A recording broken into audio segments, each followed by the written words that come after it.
नमस्कार, आप सभी का स्वागत है बायोटेरिटरी ध्रुव रिखाड़ी यूट्यूब चैनल में। और आज इस वीडियो में मैं आपके साथ बात करूंगा एक रेयर प्रेगनेंसी डिजीज के बारे में, जिसमें मदर की एंटीबॉडीज डिस्ट्रॉय करती हैं ब्लड सेल्स ऑफ फीटस। और ऐसा इसलिए होता है क्योंकि मदर का blood type with foetus incompatible होता है। चलिए इसको समझते हैं। सभी ह्यूमन बींग्स के 4 major type of blood group हैं: blood group A, blood group B, blood group A B and blood group O. और इन चारों के चार ब्लड ग्रुप के स्पेसिफिक होते हैं एंटीजेंस। फॉर एग्जांपल, अगर हमारे पास ब्लड ग्रुप ए है तो उस ब्लड ग्रुप ए का स्पेसिफिक एंटीजन है ए, और वो एंटीबॉडीज बनाएगा against blood group B. Similarly B के केस में भी ऐसी होगा। अगर ब्लड ग्रुप बी है तो वो एंटीजन बना रहा होगा फॉर बी और एंटीबॉडीज बनाएगा अगेंस्ट ए। लेकिन अगर हमारा ब्लड ग्रुप ए बी है तो ए बी कोई भी एंटीबॉडीज नहीं बनाता, क्योंकि ये होता है यूनिवर्सल रेसिपिएंट, यानी इसके रिसीवर ए भी हो सकते हैं, बी भी हो सकता है, ए भी हो सकता है और ओ भी हो सकता है।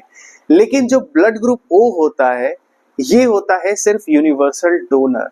तो ये एंटीजेंस तो नहीं बनाता, लेकिन ये एंटीबॉडीज बनाता है, इसलिए ओ का सिर्फ डोनेट हो सकता है ब्लड ग्रुप सिर्फ ओ से। तो ये कुछ बातें होगी रिलेटेड टू द एंटीजेंस और ब्लड ग्रुप। लेकिन सिर्फ ब्लड ग्रुप के टाइप्स ही इंपॉर्टेंट नहीं है। यहाँ पे एक इंपॉर्टेंट ग्रुप है which is known as rhesus group या रेसिस फैक्टर। ये इंपॉर्टेंट रोल प्ले करता है along with the blood type. तो रेसिस फैक्टर क्या है ये समझते हैं। रेसिस फैक्टर का मतलब ये है एंटीजन डी का प्रेजेंस या एब्सेंट। अगर किसी ब्लड ग्रुप में RH एंटीजन प्रेजेंट है या डी एंटीजन प्रेजेंट है तो हम उसको बोलते हैं RH पॉजिटिव। तो अगर फॉर एग्जाम्पल अगर ब्लड ग्रुप ए है तो ए पॉजिटिव का मतलब ये हुआ कि उसमें RH यानी कि डी एंटीजन भी प्रेजेंट है। लेकिन अगर डी एंटीजन एब्सेंट है तो हम उसको बोलते हैं RH नेगेटिव या RH माइनस से हम डिनोट करते हैं।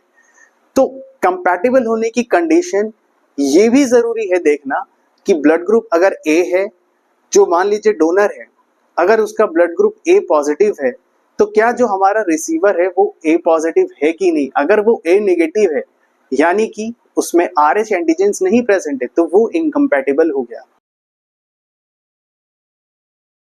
इरेथ्रोब्लास्टोसिस फेटालिस या HDFN के केस में ज्यादातर ये देखा गया है मदर्स आर RH नेगेटिव और फादर होते हैं RH पॉजिटिव, जिसकी वजह से फर्स्ट चाइल्ड तो नॉर्मल डिलीवरी के थ्रू होगा, लेकिन सब्सिक्वेंट प्रेगनेंसी के टाइम पे मदर एंटीबॉडीज डेवलप कर लेंगी जो कि प्लेसेंटा के थ्रू इन्वेड करेंगी फीटस डेवलपमेंट को और डिस्ट्रॉय कर देंगी RBCs के नंबर को। तो यहाँ पे ब्लड सेल्स काउंट जो है वो फीटस का डिक्रीज करने लगता है, जिसकी वजह से फीटस गेट फेटल। और यहाँ पर ये इसलिए होता है क्योंकि कंपैटिबल नहीं होते blood type of mother and the foetus. AIIMS New Delhi का ये first rare pregnancy disease case, जो कि 7th फेल्ड प्रेगनेंसी के बाद 8th टाइम में सक्सेसफुल डिलीवरी हो पाई, और it was only possible by the tremendous work of team of doctors. तो उनके लिए एक बड़ा सा सल्यूट, एक बिग सल्यूट। और यहाँ पर एक्चुअली हुआ क्या, जो मदर थी उसका blood type with the foetus blood incompatible था, जिसकी वजह से मदर बार बार RH एंटीबॉडीज रिलीज कर दी थी, जो कि प्लेसेंटा के थ्रू इन्वेड करती थी इनटू द फीटस और उसके रेड ब्लड सेल्स नंबर को डिक्रीज कर रही थी। तो यहाँ पे by the technique of intrauterine blood transfusion, यहाँ पर OD ब्लड ग्रुप जो कि जापानीज रेड क्रॉस से डोनेट हुआ वो ट्रांसमिट किया गया, ट्रांसफ्यूज किया गया इनटू द फीटस, और वहां पर उस पर्टिकुलर फीटस को कंटिन्यूअसली वो एक पावर दी गई, एक एनर्जी दी गई to keep on maintaining the standard number of blood cells, जिसकी वजह से फीटस जो है वो सरवाइव कर पाया।